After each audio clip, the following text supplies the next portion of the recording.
मित्रों, जय श्री राम।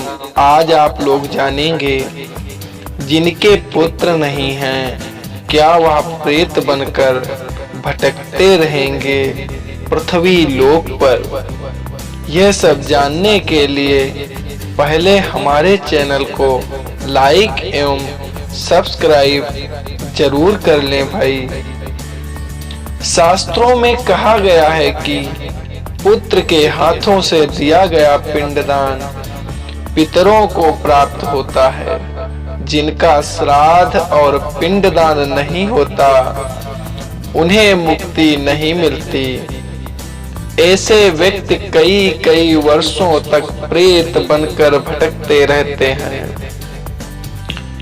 इस संदर्भ में एक वैश्य की कथा गरुड़ पुराण में बताई गई है। एक वैश्य था जिसकी कोई संतान नहीं थी। इन्होंने अपने अपने जीवन काल में खूब दान पुण्य किए, लेकिन मृत्यु के बाद श्राद्ध और पिंडदान नहीं मिलने के कारण वह प्रेत बन गया। इसलिए शास्त्र कहता है कि मृत्यु के बाद हर व्यक्ति का पिंडदान और श्राद्ध होना चाहिए।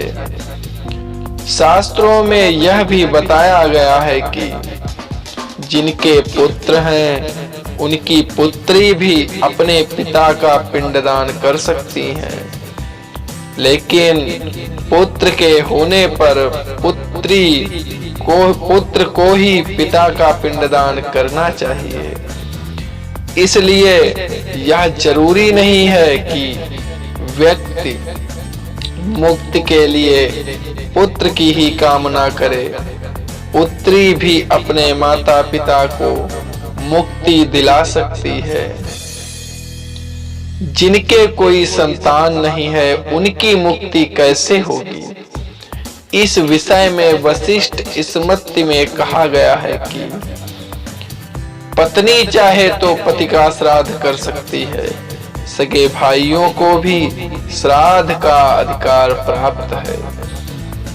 इनके द्वारा किया गया श्राद्ध मृतक को प्राप्त हो जाता है। अगर सगे भाइयों में से किसी के पुत्र संतान है तो वह श्राद्ध कर सकती है।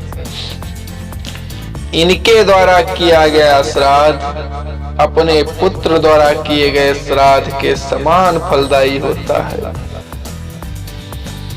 इनके अलावा दामाद और नाती को भी श्राद्ध का अधिकार प्राप्त है।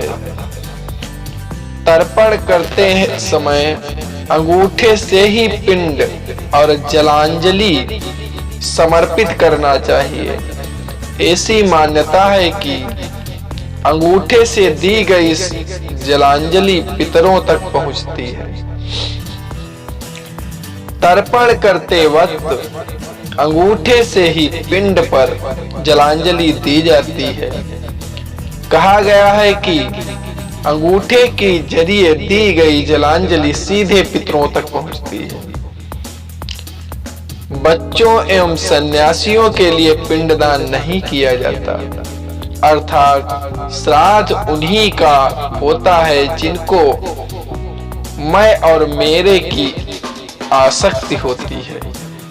श्राद्ध संपन्न होने पर कौवे, गाय, कुत्ते, चींटी तथा भिखारी को भी यथा नियम भोजन वितरित करना चाहिए। पितृपक्ष में अपने पितरों के निमित्त जो अपनी शक्ति सामर्थ्य अनुरूप शास्त्र विधि से श्राद्ध पूर्वक श्राद्ध करता है, उसके सकल मनोरथ सिद्ध होते हैं और घर परिवार, व्यवसाय तथा आजीविका में हमेशा उन्नति होती रहती है।